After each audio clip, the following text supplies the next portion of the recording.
Hello, my name is Luke George and I am having conversations with courageous educators. I'm really excited about today's guest, more so not on how I met him, which transferred into a bigger insight into my favourite school topic, which is culture. Now, I just happened to be presenting at a Principals Network session, and then one of the principals held up a graph. I know it sounds exciting, doesn't it, folks? That actually captured my attention. It actually showed the correlation between a school culture and NAPLAN results. I said to myself, I just got to meet this person. And within a week, I was actually having a conversation with Jake Petterwood, who's a courageous leader and feels that the city school can emulate a country school by embracing the community. He's also shown that working on culture can change student performance. During our conversation, we will delve into the strategies, beliefs, and actions that occurred to change the culture and the results. Jake Petterwood is the principal of Settlers Primary School. So welcome along, Jake. How are you today? Hi, mate. Thank you very much for having me. Yep, we're good. Freshly recovered from the Whopper conference and the Whopper dinner and back on site today trying to get through the last 3 weeks of term.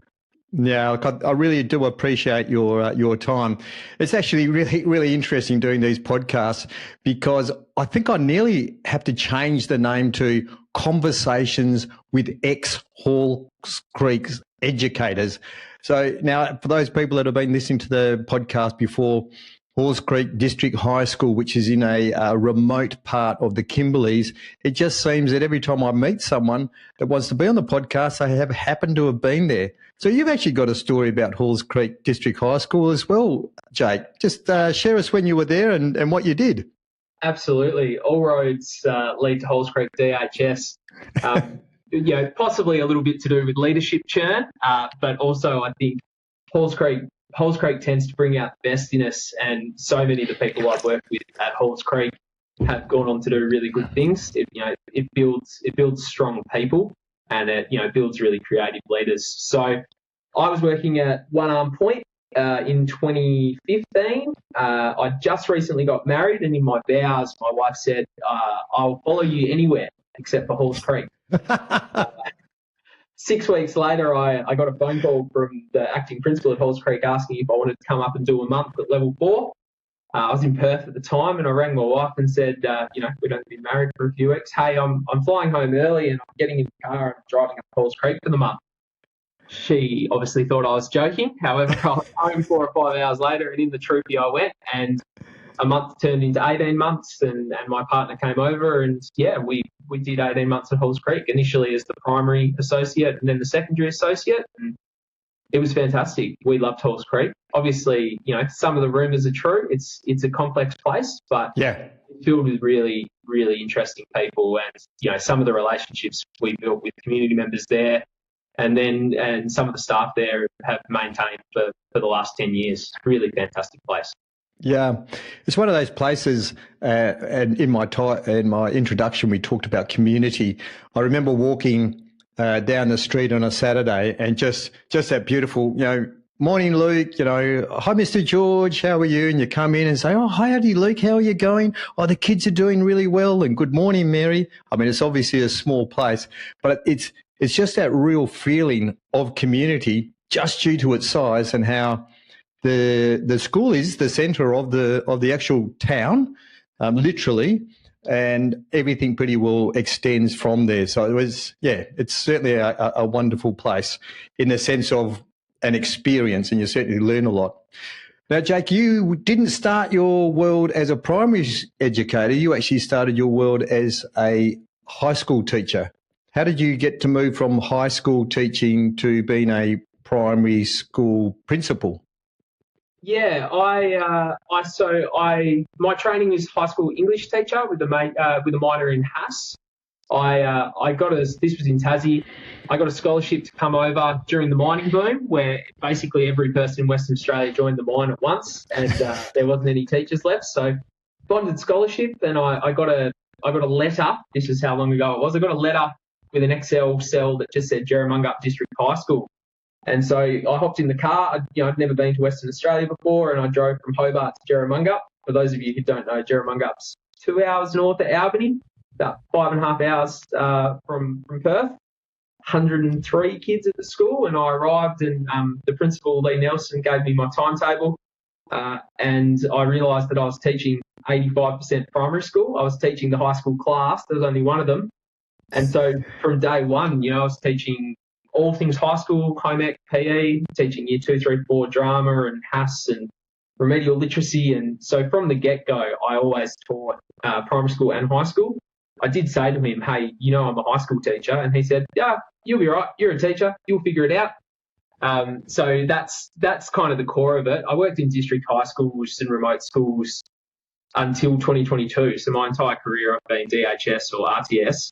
And probably, when I got to one arm point, I was a whole school deputy. And I realised pretty quickly then that I was enjoying the curriculum side of primary school a little bit more. When I went on my remote service leave from Halls Creek, I'd kind of made the choice that I was going to just apply for primary schools, and that's actually quite tricky to do as a high school student services deputy, I discovered. But very luckily, Danielle Roach from Boddington gave me a call when I was on leave and asked me to come and have a go at doing the level 4 primary school AP role. And the rest is history. I've been doing primary school ever since, and I miss the high school stuff. I don't miss the high school social conflicts, which is what I just have to deal with. But I found that I really enjoy primary school because the engagement with the kids and the engagement with the parents is a lot higher. And I feel, and I know that high school educators probably feel differently, I just feel like you've got a little bit more direct impact on the whole child. It can be a bit of a cliche, but you have a little bit more impact on their lives, and I get a value at that. I'm also better at basketball than primary school kids, and high school kids have well and truly surpassed my skill level. So I'm a bit of an ego stroking there for me as well. That's right. That old out there at lunchtime against the primary school kids, you're always king of the pack. Unfortunately, in high school, there are some kids there on their way through to NBL or AFL. So your skills deficit will certainly be shown up. Now, you were just mentioning about community and in regards to Boddington and One Arm Point, it seems to be in your blood that you like that rural aspect.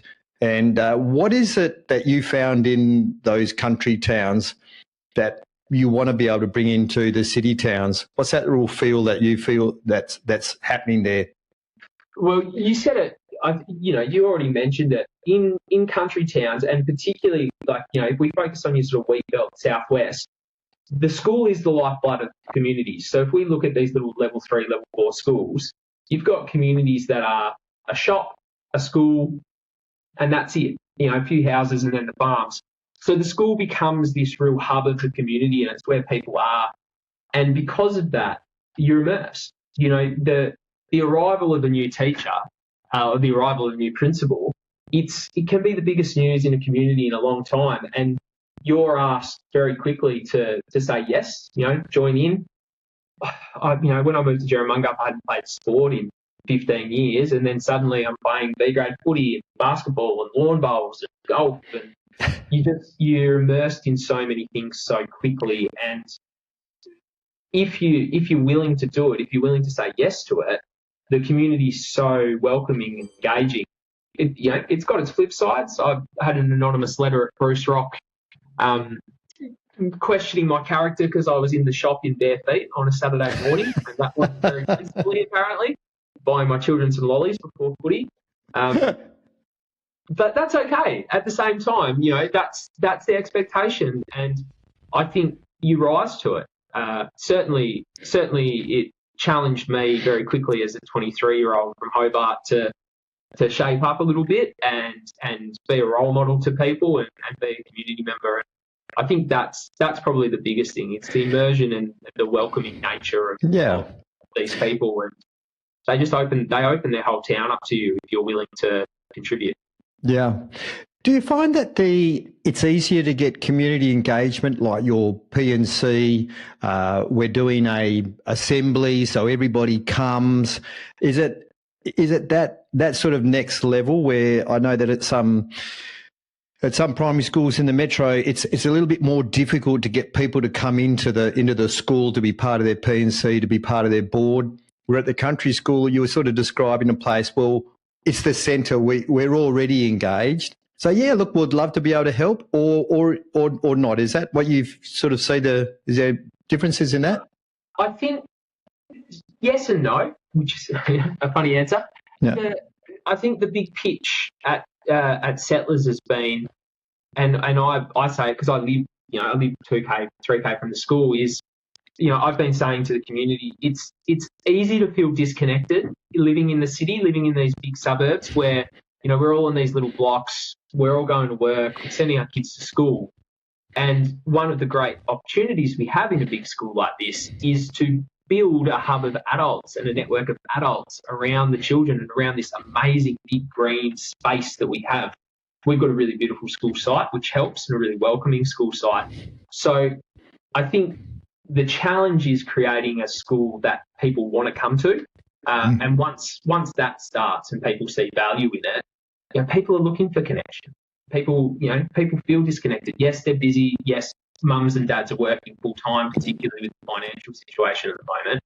However, we're noticing more and more that, people are coming, people are having a good time, people are feeling valued, and more they're coming in. Yes, when you put up a volunteer sheet to do a sausage sizzle for the fun run, sometimes you've got to, bang the drum a little bit. Yeah.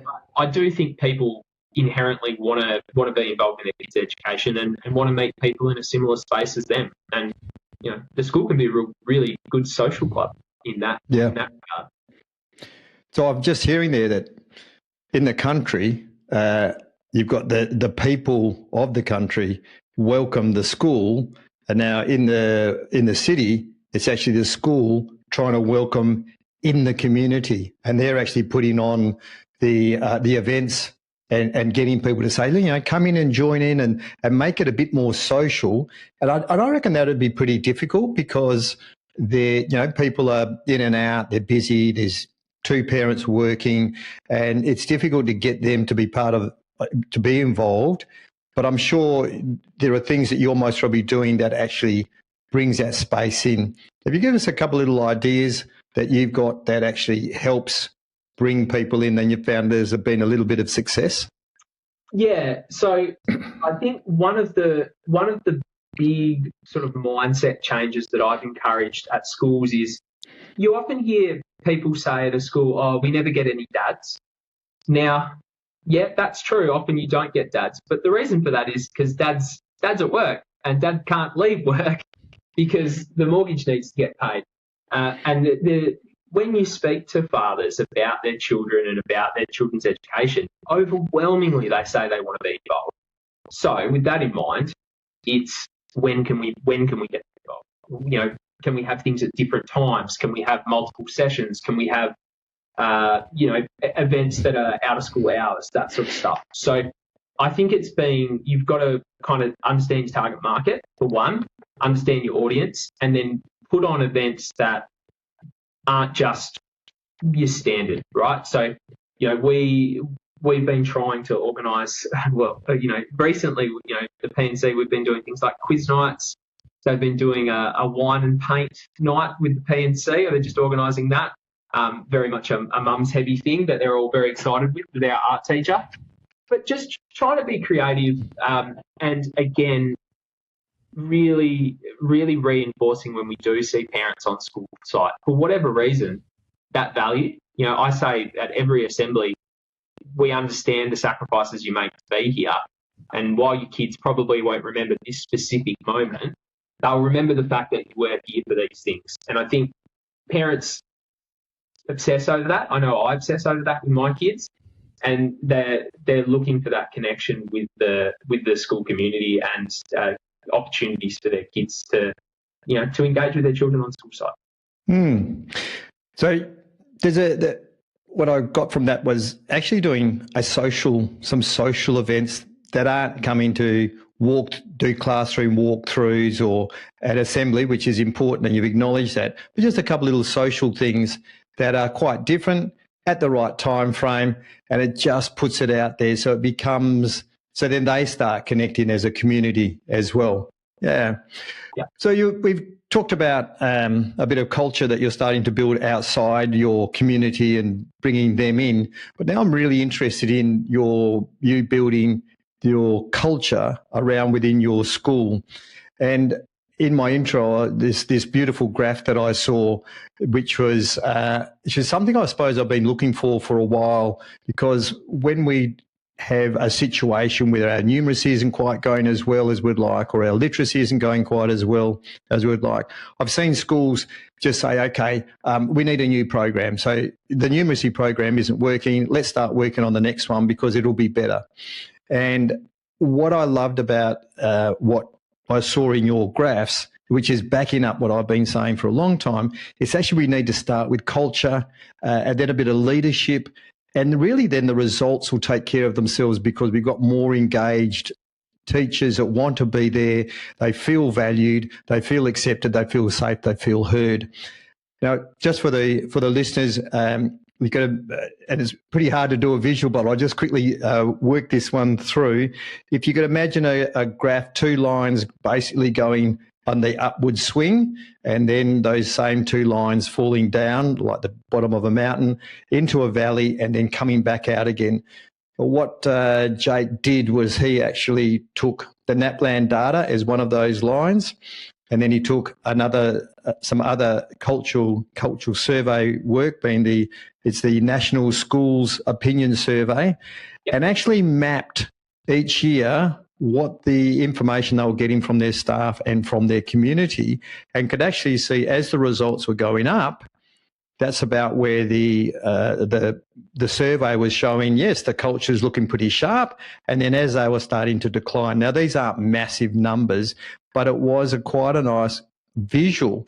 So that's what captured my interest, and I'm interested in your opinion about, one, why you actually started to do the graphs, which was one part of it, but also, and the second question I'd like to be able to talk about what you were actually doing to be able to create a culture where people felt valued, accepted, safe and heard, which I call the VASH feeling.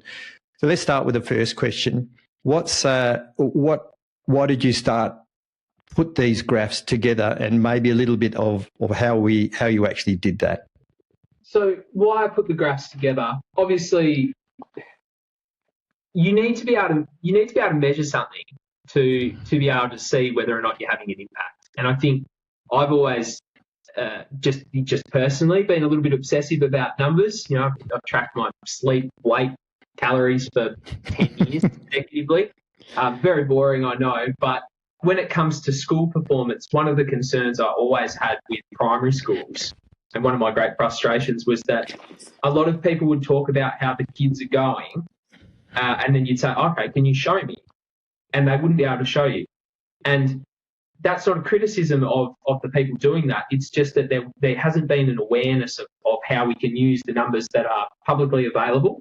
And, you know, say what you will about NAPLAN, but it is publicly available data to demonstrate yes or no, is this working? So, you know, very quickly, particularly with behaviour data, when I was doing student services stuff, you know, I started making graphs trying to demonstrate the effect that things like PBS or our behaviour approach were having, mainly to demonstrate to the teachers, hey, this stuff that you're doing with PBS or this way that you're responding to how we, you know, are doing office referrals, it's having a direct impact on the children and what we're seeing out of the children. And you know, it originally started with simple colour-coded stuff, because most people get a bit irky when we start saying, oh, we're going to show you all this data. But when you can show them, hey, your class went from red to green, well, everybody knows that green is good. And really driving home to them, hey, this is your impact. This is the impact you personally, specifically are having. You did this and it's changed to kids like this. And I say it to people over and over again. No one can take that away from you. It doesn't matter if you get a new boss or something happens or people are feeling, you know, a bit down, you know that you've had that impact. And using that as a real motivator for people was a driver for me. Coming into a city school where the data sets are so much greater, arriving at a school and straight away saying, okay, what's the truth of this school? I arrived at a school where there was some complex opinions and differing opinions about where the school was at. We'd been very high performing for quite some time.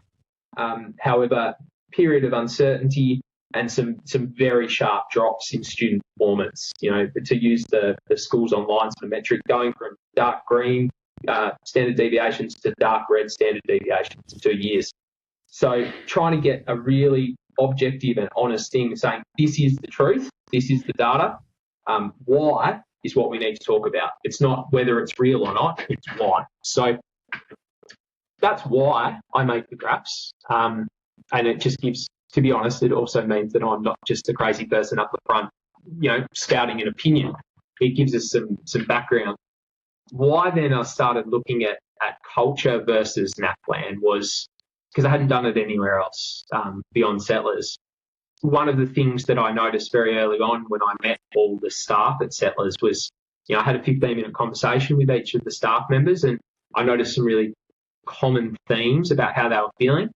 The first and really overt one was that people love the school. There's this huge sense of, we work at Settlers because we love the school.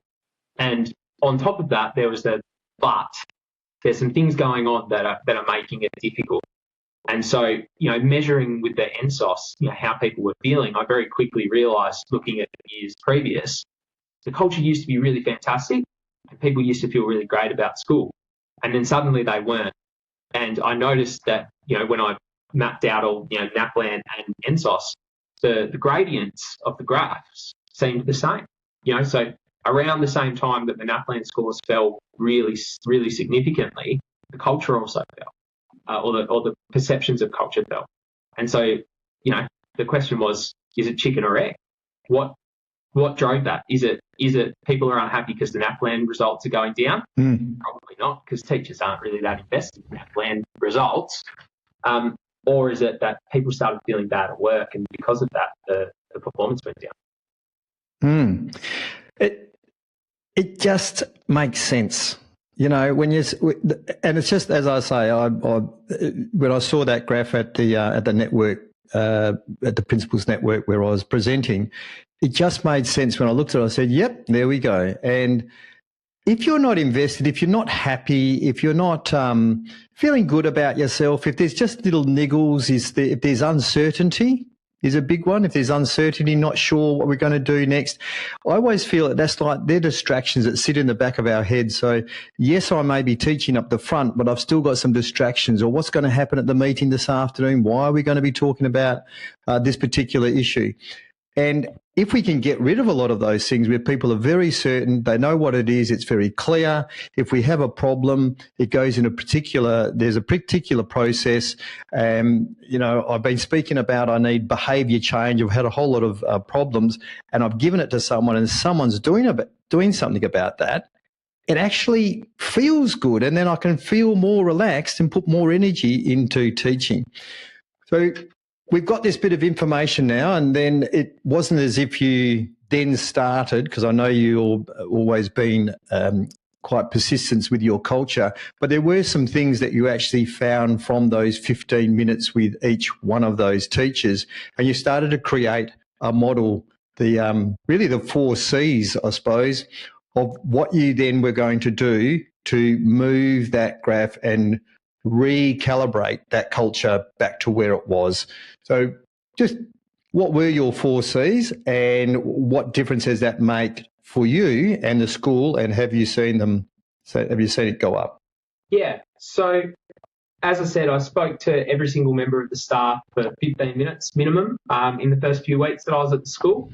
I arrived in the middle of the year, new substantive principal, young, from the country into a big school, so there was a little bit of uncertainty about me from the staff. People, giving everybody an opportunity to get to know me, and I asked everybody the same sort of 6 or 7 questions, just about their role, what they liked about the school, what the school's challenges were, all very simple. And noticed some trends straight away, and thinking, okay, well, how do I collate this and present it to the staff in a non-confrontational way, and in a way that is. A new principal comes to the school and there's always ambient anxiety that suddenly it's going to be baby with the bathwater, brand new things, brand new people. So the things I noticed and that I presented, I think probably week 4 of my role at the school were these are the trends that I see.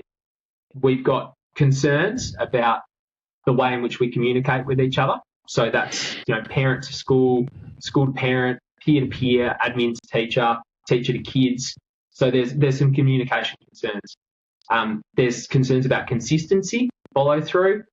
In academics, in the way we do behaviour, in the way we just everything. Things are inconsistent, which, as we know, creates that cognitive load. Credibility.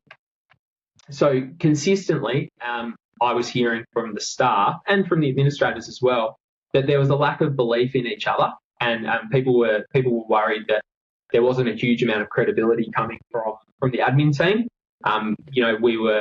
We as a team were seen as sort of saying one thing, doing another. Maybe not as visible as we should have been, and we know that if you're visible and supportive, people will feel credible. And a challenge that I've always had being ex-high school, you have to go in and show that you teach.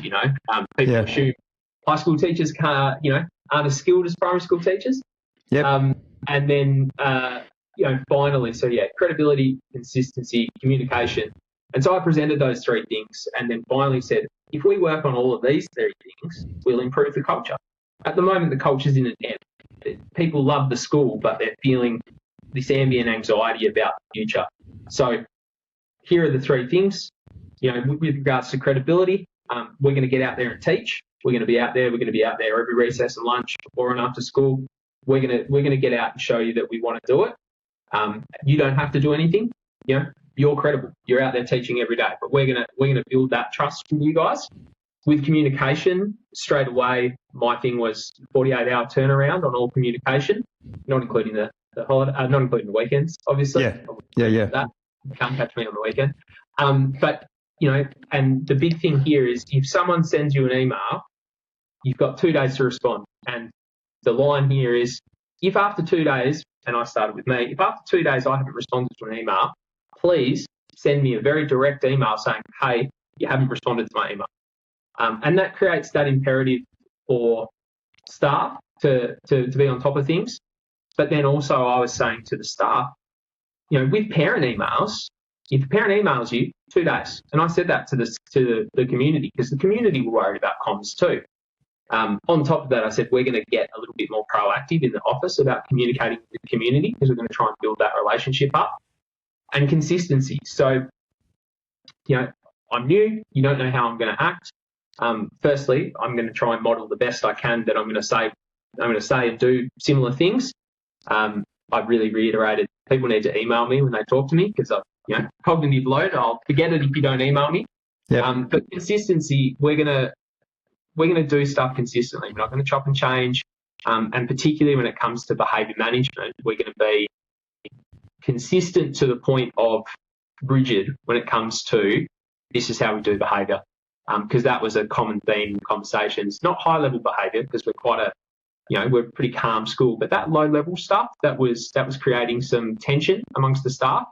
Just coming back to the basics with behaviour. 1, 2, 3 system, lots of office referrals, lots of parent communication, and a commitment that if you send the kids to the office, we'll do something about it, and it's not on you. You're sending the kids to the office because they haven't followed the processes, and we expect you to. We want them in the office. So we also beforehand, when we've had this conversation, we talked about my frustrations seeing, like when you're talking about behaviour, the behaviour policy, and it's this 15, 20-page document with lots of I wills and you wills, and there's lots of, fine print and policy. And when I mentioned that the best behaviour management policy is really just a 1-pager with 5 steps. And, then we've got accountability. These are the first 3 steps the teacher's going to do. These are the 2 steps that the administrators are going to do. And then it's very clear of where accountability sits, and also from the teacher to the administrator to say, well, hey, we got to step 4, but what happened at your end? So it becomes but it's very clear rather than that 15, 20-page document. And I'm so pleased yet again, that's the sort of thing that you like to be able to do, is take processes and just break them down into the simple steps, which gives consistency and clarity, and even it sits beautifully within your communication. So I don't have to break things down. It's like 1, 2, 3, 4, or these are the simple parts. Just back us up on that one. How do you see that? Is that something that you've embraced because that helps with culture and consistency? I think so. I think, if you can't describe it in an A4 page, you probably can't describe it. No. That John Maxwell thing of clarity before strategy, simple, repeatable things make progress for people, and they make you feel secure because you know exactly what's going to happen. And we know that the kids thrive on consistency. So having a simple process that is applicable to all situations across the school, great for the kids, great for the parents because the parents know exactly what they're going to expect. But for the teachers, it takes the cognitive load away. They don't have to gauge, is this X or is it X or should I do this? It's super simple. And it's even the way we've structured our admin team. The question you ask yourself, which administrator do I contact? You say, is it about which year is the child in? Child's in year 2, you go to that person. Child's in year 5, you go to that person. Super simple. Now, obviously, we all do other bits and pieces too. Yes. Exceptions to the rule, but making it as simple as possible so that no one really has to think about it, because we say it over and over and over again at this school. The job of the administration team is to make sure that you have as much brain power as possible to teach. That's it. Our whole job is to just pave the way so you can just be as high impact and high performing as you can while you're teaching. So we're just trying to strip back all the complications and away you go. Yeah. Well, that segues beautifully into the next part. So many passions that you have down there at Settlers, because you also look at meetings. And when we started talking about meetings, again, you just said, well, like we really have looked at that space and said, well, how much time do we need to be able to communicate? Is it necessary? Is it purposeful? So what's your philosophy on meetings down there at Settlers, or your philosophy as Jake? Well, my philosophy as Jake is I'm not very good at sitting still, so I don't like meetings very much. But more than anything, I was a teacher and I used to sit through long, painful meetings that I thought this could have been an email. So I say to the staff, you went to university, so you've gone 4 years of university, and you went to high school, so you've gone 5 years of high school. So I can assume you're at least 9 years old and you can read. So with that in mind, if we send you an email, we'll assume you've read it, and there you go. 99% of all communications can be email that you can access at any time, and that you'll know what's going on. So meetings that are operational should be really minor or relatively quick. And I suppose our philosophy at Settlers is just because the EVA says 5 hours a meeting a term doesn't really have to have them. So we're maximum of 3 whole staff meetings a term. Admin meeting, we meet once a week, and it's really only for an hour. It's because we like it. But generally, it's email communications. Now, if we've got a project that's running, we don't do committees, we do little working groups. And the concept there is set goal, set time frame, and set outcomes. So, what do we want to achieve in this? How long is it going to take us to do it? And what will it look like when it's finished? So, one of ours was the business plan. We needed a new business plan. We got a little group of people together. We started whole staff just doing some basic things.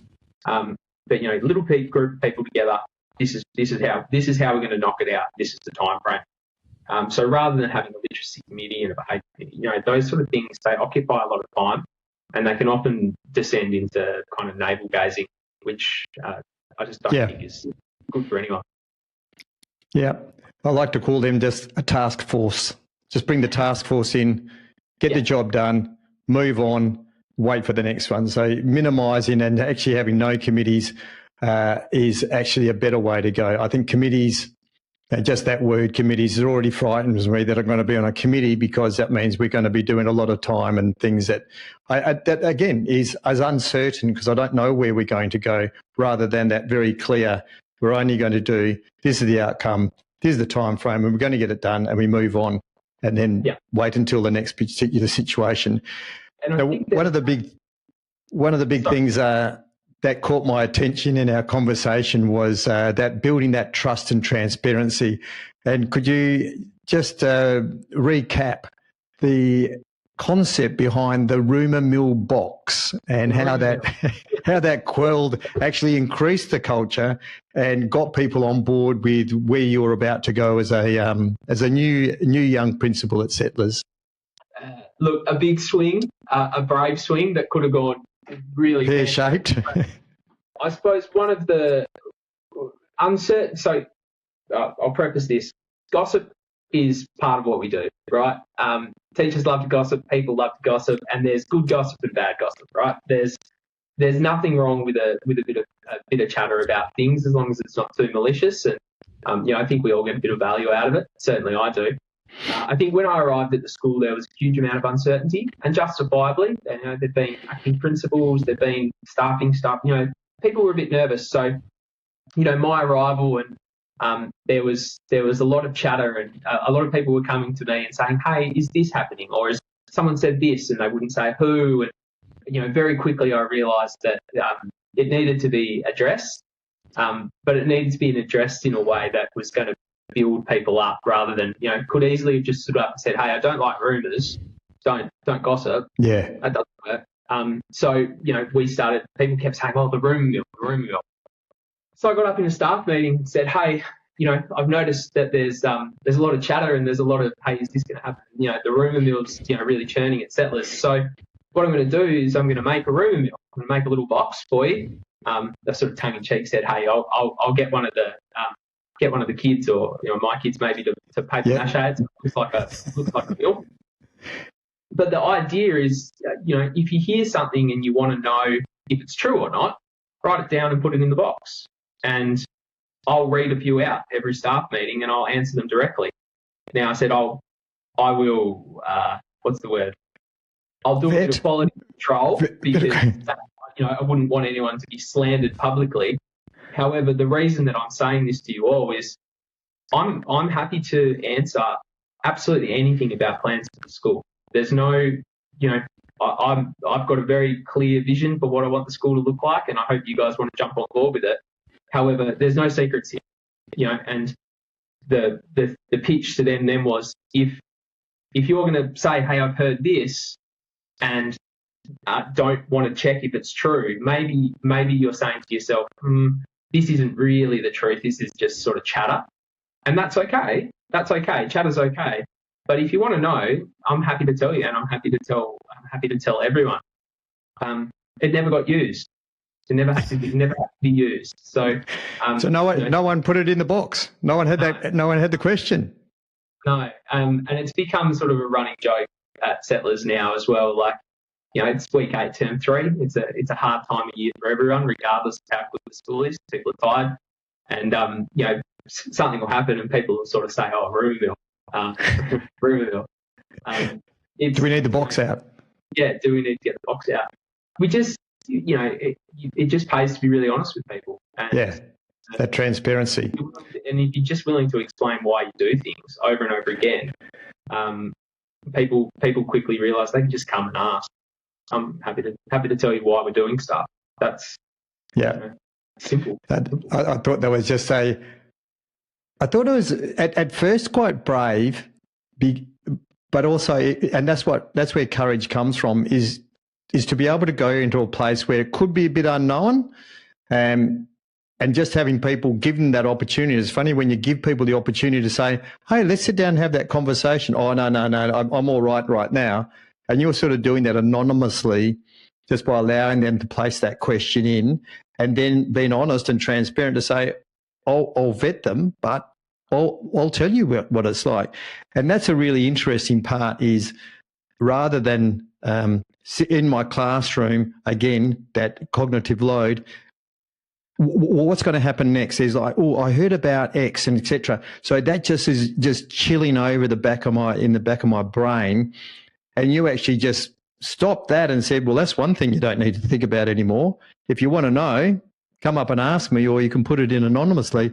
And even though you didn't get any questions to answer, people even hearing that and going to that extent would have said, this new principal, he's given me a different way of looking at life. That sort of brings me a little bit closer to the things that he's talking about, etc.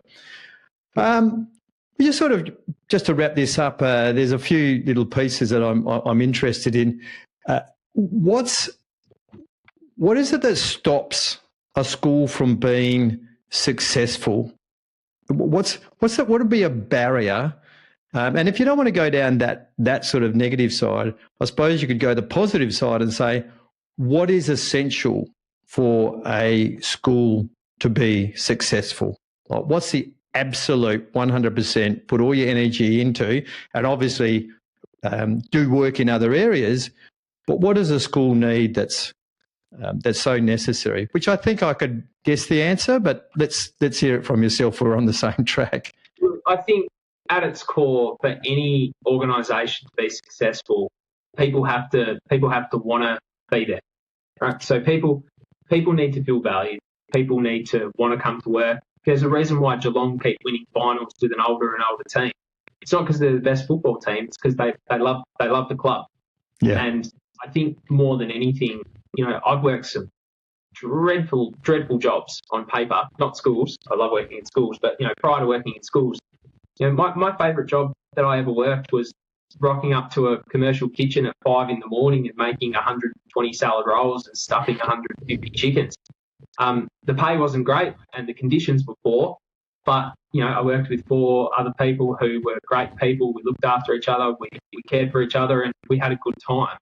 And I think that applying that to anything you do is really important.